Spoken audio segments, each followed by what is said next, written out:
My channel. आज इस video में मैं बात करने वाली हूँ गैस्ट्राइटिस के बारे में कि गैस्ट्राइटिस क्या होता है, इसके क्या कारण होते हैं, इसके क्या लक्षण होते हैं और इसका ट्रीटमेंट और प्रिवेंशन के बारे में।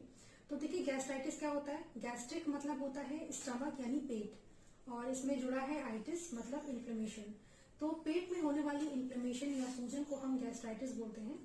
तो गैस्ट्राइटिस क्या होता है इसके बारे में जानते हैं।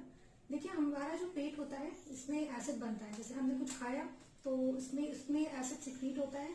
तो ये एसिड का काम क्या होता है, हमने जो खाना खाया उसको डाइजेस्ट करने में, साथ में खाने के साथ साथ और भी बहुत सी चीजें हम खाते हैं जैसे कि उसमें बैक्टीरिया होता है, फंगस होता है, तो उनको वही पेट में ही नष्ट करने का काम एसिड का होता है। और इस एसिड से हमारा पेट, उस पर नुकसान ना हो तो इसलिए म्यूकस की लाइनिंग होती है, म्यूकस का लाइनिंग होती है जिसको हम म्यूकोजा बोलते हैं। तो इस म्यूकोजा की वजह से जो हमारी स्टमक की वॉल होती है वो सेफ रहती है इस एसिड से।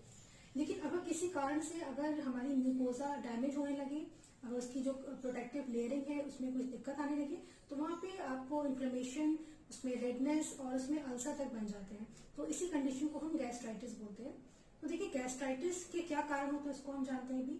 तो देखिए गैस्ट्राइटिस का सबसे जो मेन कारण होता है वो होता है पेन किलर, यानी कि एनसेड्स, जो दवाई ज्यादा लेते हैं लोग, जैसे कि एस्पिरिन हुआ, ब्रूफन हुआ, या बहुत से लोग एंटीबायोटिक्स लेते हैं ज्यादा। तो इसकी वजह से आपकी जो म्यूकोजा होती है उसमें इफेक्ट आता है और वहां पे आपको गैस्ट्राइटिस होता है। इसके अलावा जो लोग ज्यादा अल्कोहल लेते हैं, स्मोक करते हैं, या जो लोग ज्यादा चाय कॉफी का सेवन करते हैं, तो इसमें क्या होता है, निकोटीन होता है, कैफीन होता है, जो कि आपकी म्यूकोजा को इरिटेट करता है और इसकी वजह से आपको हो सकता है।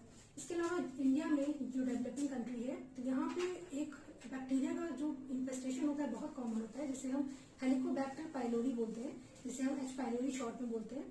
तो ये जो होता है ये आपका फीको ओरल रूट से ट्रांसमिट होता है। मतलब जो हम खाने पीने का ध्यान नहीं रखते, हाइजीन का ध्यान नहीं रखते, जैसे बाहर का कुछ भी खा लिया, पी लिया, या किसी से भी हाथ मिला लिया, तो ये आपका इन्फेक्शन ऐसे ही फैलता है। तो ये हमारी स्टमक की म्यूकोसा में जाके वहां पे उसको नुकसान पहुंचाता है, जिसकी वजह से गैस्ट्राइटिस हो सकता है। और कभी कभी क्या होता है, देखिए जो हमारा बाइल होता है ये हमारा निकलता है और ये हमारे इंटेस्टाइन यानी कि छोटी आंत में जाता है। लेकिन अगर किसी कारणवश अगर ये बाइल हमारे स्टमक में आने लगे तो इसको नुकसान पहुंचाता है, गैस्ट्राइटिस हो सकता है। इसके अलावा जो लोग ज्यादा स्ट्रेस लेते हैं, तो स्ट्रेस बहुत ही लंबे समय से लेने से क्या होता है कि कॉर्टिसोल का लेवल जो है बढ़ने लगता है। साथ में एड्रेनलिन, एपिनेफ्रिन, नॉरएपिनेफ्रिन, इन सब का लेवल भी डिस्टर्ब होता है, जिसकी वजह से गैस्ट्राइटिस की शिकायत होने लगती है। और जो आजकल बहुत मेन कारण है वो है खाने पीने की ध्यान न देना। जैसे कि बहुत से लोग स्पाइसी ज्यादा खाते हैं, ऑयली चीजें हैं, तली भुनी चीजें हैं, जंक फूड है, प्रोसेस फूड है, रिफाइंड शुगर है, इन सारी चीजों का जो लोग ज्यादा यूज करते हैं उनको भी कॉमनली देखने को मिला है। तो ये कुछ कारण होते हैं जिनकी वजह से होता है। और इसको हम कैसे पता चलता है, सिम्टम्स क्या होते हैं इसके। तो सबसे पहले तो देखिए हमारे अम्बलाइकस के ऊपर जो ये हमारा एपिगैस्ट्रिक रीजन होता है, जो पेट का बीचों बीच का हिस्सा होता है, यहाँ पे बहुत ज्यादा भारीपन सा लगता है। खाने के बाद पेट में जलन हो सकती है, आपको खट्टी डकारें आ सकती हैं, नोजिया, वॉमिटिंग ऐसी सेंसेशन हो सकती है आपको। साथ में कुछ भी खाया तो पेट हमेशा फूला फूला सा लगना, इंडाइजेशन से होना, ठीक से मोशन क्लियर नहीं होना, पेट में मीठा मीठा सा डर सा पेन रहना हमेशा। तो इस तरह के सिम्टम्स गैस्ट्राइटिस में देखने को मिलते हैं। तो हमें इसे इन्वेस्टिगेट कैसे कराते हैं। तो इन्वेस्टिगेशन के लिए हम पहले हीमोग्लोबिन लेवल चेक कराते हैं, क्योंकि गैस्ट्राइटिस अगर बहुत ही क्रॉनिक, बहुत लंबे समय से है तो क्रॉनिक गैस्ट्राइटिस होती है। इसमें आपका वहां पे अल्सर, घाव सा बन जाता है, जिसमें से ब्लीडिंग रेस्टलेस की आती है। तो हम इसे स्टूल में देख सकते हैं। स्टूल आपके जिनको प्रॉब्लम होती है, स्टूल काफी ज्यादा ब्लैक होता है, जिसे हम मेलिना बोलते हैं, तो उसमें हम ऑकल्ट ब्लड देखते हैं कि कहीं ब्लीडिंग तो नहीं हो रही है। या कुछ लोगों को क्या होता है, अगर वहां पे अल्सर है तो मुंह से भी ब्लीडिंग आ सकती है, जिसे हेमाटोमेसिस बोलते हैं हम। तो हम हीमोग्लोबिन लेवल चेक करा के देखते हैं पेशेंट का कितना है, कम है तो मतलब प्रॉब्लम है ये वाली। इसके अलावा हम एच पाइलोरी इन्फेक्शन को डिटेक्ट करने के लिए स्टूल टेस्ट कराते हैं, स्टूल में हमारा बैक्टीरिया पता चलता है। साथ में एच पाइलोरी ब्रेथ टेस्ट होता है, जिसमें आपकी सांस से पता चलता है कि एच पाइलोरी का इन्फेक्शन तो नहीं है आपको। साथ में कुछ केसेस में हमें एंडोस्कोपी करा के देखनी होती है, मतलब आपकी आहार नली, जिसे ईसोफेगस बोलते हैं, यहाँ से एक नली डाल के आपका पेट देखा जाता है कि आपके पेट में कोई घाव तो नहीं है, कोई इन्फ्लेमेशन तो नहीं है, तो इससे पता लग जाता है। तो ये कुछ इन्वेस्टिगेशन होता है, हम करा के देखते हैं। अब ट्रीटमेंट की मैं बात करूं तो देखिए, ट्रीटमेंट होम्योपैथी से इसको पूरी तरह से आप जड़ से खत्म कर सकते हैं।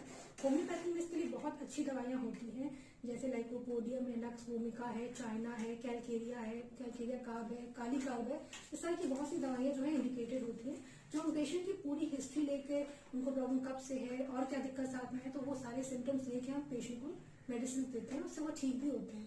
और प्रिवेंशन की मैं बात करूं तो सबसे पहले प्रिवेंशन में आपको पानी खूब पीना है, बाहर का खाना नहीं खाना है, सादा आपको खाना खाना है, और कोशिश करिए कि आप ताज़ा खाना खाइए, बासी खाना ना खाइए, और बाहर की चीज़ें बिल्कुल नहीं खाना। आपको हाइजीन का ध्यान रखना, अपना हमेशा हाथ धो के आपको खाना खाना होता है। साथ में तली भुनी चीज़ें आप अवॉइड करें, चाय कॉफ़ी पीते हैं तो आप इसे बंद करें।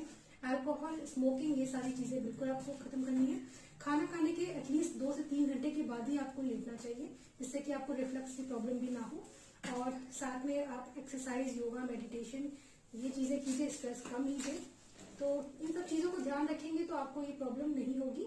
आई होप मेरी वीडियो आपको इन्फॉर्मेटिव लगी हो। मेरी वीडियो को आप लाइक करें, शेयर करें और मेरे चैनल को सब्सक्राइब करें। Thank you for watching.